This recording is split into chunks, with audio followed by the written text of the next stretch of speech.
Cette loi est si mauvaise pour nos territoires qu'aucun député n'a osé en prendre le nom. Notre n'est pas le nom d'un député, c'est un nom générique. Souvent les lois sont accompagnées, quand elles sont bonnes, pour les politiques, du nom du député qui la dépose. Là, vous remarquerez, la loi est tellement mauvaise que personne n'a osé en prendre le nom. Cette loi a donc redéfini les compétences du département par rapport notamment à la région et arbitrairement, à nous qui étions vos référents les plus proches de vous, nous sommes maintenant écartés de certaines compétences.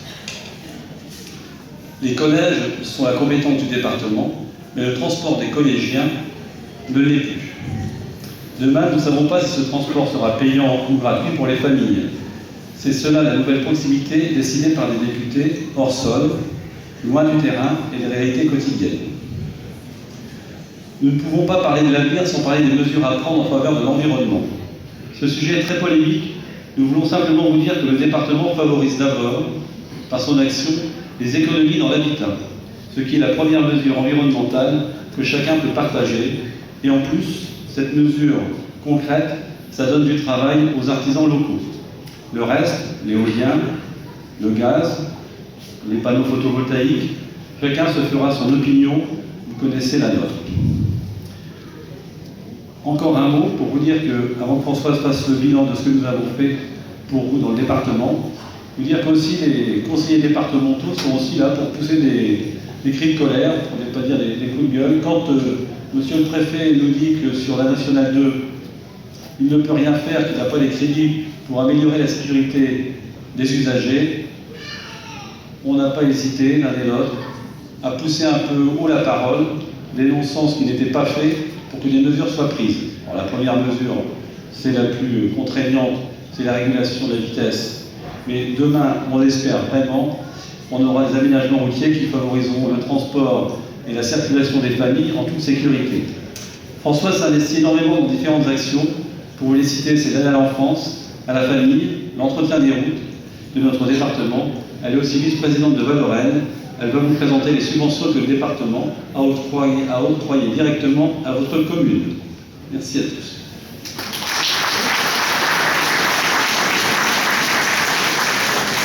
Merci. Pour les collèges et l'école, nous avons octroyé 152 920 €. Pour les logements, 122 000 €. Pour les associations, en particulier le CCS et l'ESA, 80 300 €. Nous tenons à témoigner notre reconnaissance aux forces de sécurité, à toutes les forces de l'ordre, mais aussi à toutes les forces de secours, pompiers, sécurité civile, engagées dans les opérations de maintien de la sécurité, dont la mobilisation de tous les instants exige notre respect le plus profond. Pour 2017, nous restons à vos côtés, mesdames et messieurs, avec mon binôme. Nous vous souhaitons une excellente année 2017. Transmettez à vos proches qui ne peuvent être avec nous ce soir tous nos vœux également. Merci de votre attention.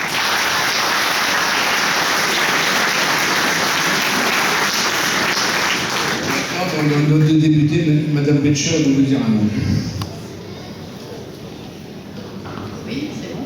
Monsieur le maire, monsieur le conseiller régional, mesdames et messieurs les conseillers départementaux, mesdames et messieurs les élus, mesdames et messieurs qui êtes ici présents, chers amis, ici présents très nombreux, je dois en féliciter le maire, mais chaque fois que je viens à Villeneuve-Saint-Germain, c'est souvent, il y a les repas d'anciens, il y a les vœux, il y a toujours beaucoup de monde et une ambiance, je dirais, chaleureuse, solidaire et... Enfin, c'est très sympathique de venir ici parce que c'est une commune assez grosse dans la circonscription qui en compte une centaine, des petites et des grandes. Alors, vous avez entendu le bilan de votre maire, que je n'ai malheureusement pas pu entendre, mais j'avais une petite idée, et je vous prie encore de m'en excuser, j'étais retenue sur une autre partie du territoire, de la circonscription. Vous avez entendu le bilan que j'ai entendu partiellement de votre conseiller régional et à l'instant de vos deux conseillers départementaux. Alors, vous avez pu voir comment chacun des élus locaux travaillent pour le bien du territoire et essaient de le faire avancer. J'ai à la charge, quant à moi, en tant qu'élu national, de faire la médiation, parce que pour moi, le métier de député, c'est un métier de médiateur entre les besoins locaux et ce que peut faire pour vous l'État, que ce soit les administrations parisiennes ou plus spécifiquement, naturellement, le préfet. Un petit mot, monsieur le conseiller départemental, sur la loi NOTRe, que je n'ai pas votée, car je partage votre diagnostic, ce n'est pas une bonne loi. Je ne crois pas qu'il fallait la faire et la faire ainsi. Nous avons quand même arrivé, avec l'aide aussi du Sénat, nous sommes arrivés à maintenir le département. Rappelez-vous qu'il était menacé en lui-même au démarrage de la loi. Mais cette loi n'est pas satisfaisante. Personnellement, je ne l'ai donc pas approuvée parce que j'ai tendance à voter comme je le pense et non pas selon une discipline de parti. Je n'appartiens d'ailleurs à aucun grand parti et c'est aussi ce qui fait peut-être la force et en tout cas la liberté de votre élu. Je vote ce que je crois être juste et je ne vote pas ce que je ne crois pas être juste.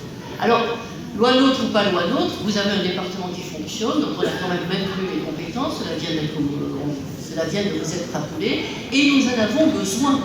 Car à une époque où la régionalisation s'installe dans le pays, parce qu'il n'y a pas eu que la loi NOTRe, il y a eu aussi le découpage régional, et les services de l'État ont tendance un petit peu quand même à se raréfier, à s'éloigner, et un des travaux de l'élu national, avec les élus locaux, bien entendu, en bonne entente avec eux, c'est de faire en sorte que les services publics et au sein des services publics, les services de l'État, ne nous désertent pas. C'est un sujet que je crois considérable. Il y en a un en particulier auquel je me suis attachée depuis un an et demi, et auquel je veux continuer à m'attacher dans l'avenir, c'est la question des déserts médicaux. Un peu moins sensible à Villeneuve qu'elle n'est dans les petites communes, j'arrive de Julancourt à l'instant, où la question est plus cruciale, mais une question sensible tout de même. Nous avons un très beau système de sécurité sociale que nous devons absolument maintenir et préserver. C'est un combat, ça a été un combat dans notre pays, ça va le demeurer.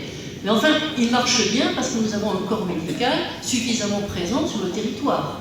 Or, aujourd'hui, entre la raréfaction du nombre des médecins, la liberté d'installation et une certaine désertification des services publics, les médecins, vous le voyez bien, n'ont pas tendance à aller s'installer au plus près des populations. Alors, est-ce que les maisons de santé, les centres de santé répondront aux besoins? Je fais partie des quelques députés qui sont très vigilants sur cette question. Je crois que ça répondra peut-être aux besoins dans 15 ans, dans 20 ans, mais des gouffres et des creux sont en train de se créer aujourd'hui et il faut être extrêmement attentif là-dessus, que ce soit en liaison avec l'Agence régionale de santé, avec les mairies qui pour beaucoup créent des centres de santé ou enfin bien sûr avec les services parisiens et les services du ministère de la Santé. Ça demande, c'est l'exemple même, ce n'est pas le seul point pour lequel je marque de l'intérêt, pour lequel je combats, mais c'est l'exemple même de ce que peut l'élu national pour les besoins d'une population en bonne synergie, en bon accord avec des acteurs locaux. Un mot quand même sur la RN2, vous allez croire que je vous en veux spécialement, c'est que les crédits de la RN2 ont quand même été confirmés alors que ce n'était pas gagné quand je suis arrivée comme députée et que c'est le prix d'un très lourd combat, car quand je suis arrivée en 2012, la première chose que m'a dit l'agglomération à l'époque, m'a dit, nous avons besoin de National 2, sinon les activités n'ont pas pouvoir se développer sur notre territoire. Or, l'activité économique, c'est la première chose dont nous avons tous besoin. Sans ça, il n'y a pas d'ascenseur social, il n'y a pas d'égalité, il n'y a pas de service. Et je me suis beaucoup attachée quand même à suivre de très près l'engagement des crédits dans le contrat de plan État-région. Et ces crédits m'ont été confirmés en 2013 pour la première fois, ils m'ont été reconfirmés en 2014, et à nouveau en 2015, pour le contrat de plan, cette fois État-région, qui se développera jusqu'à 2020. Et donc je peux dire de la manière la plus ferme, car je ne dis pas les choses qui ne sont pas avérées, que les crédits de fin, de terminaison de la nationale de Paris-Soissons sont entièrement mobilisés, ne peuvent plus être remis en cause, et que la nationale 2 sera bel et bien complètement achevée, c'est quand même pas tout à fait rien, en 2020. C'est une certitude qui demande derrière beaucoup de travail, beaucoup d'engagement. Il faut aller voir, il faut pas lâcher le morceau, si vous voyez ce que je veux dire. Voilà. Je ne veux pas vous tenir trop longtemps, mais ce sont des sujets qui nous préoccupent les uns et les autres bien légitimement, parce qu'ils sont ceux de notre vie quotidienne, ils sont ceux de l'activité de ce territoire dans lequel nous nous impliquons tous, comme vous venez d'ailleurs d'en avoir la démonstration par nos discours, qui j'espère au total ne vous ont pas paru trop longs. Et puisque j'ai la lourde charge de parler en dernier, je vous dis à tous une très heureuse année.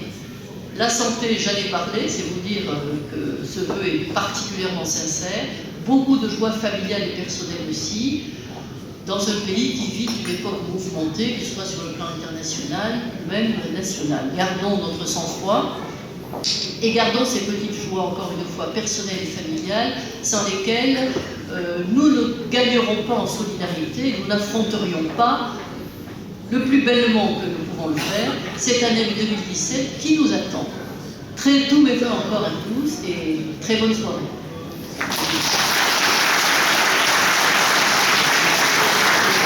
Merci, mesdames et messieurs. Donc, place aux ADAF.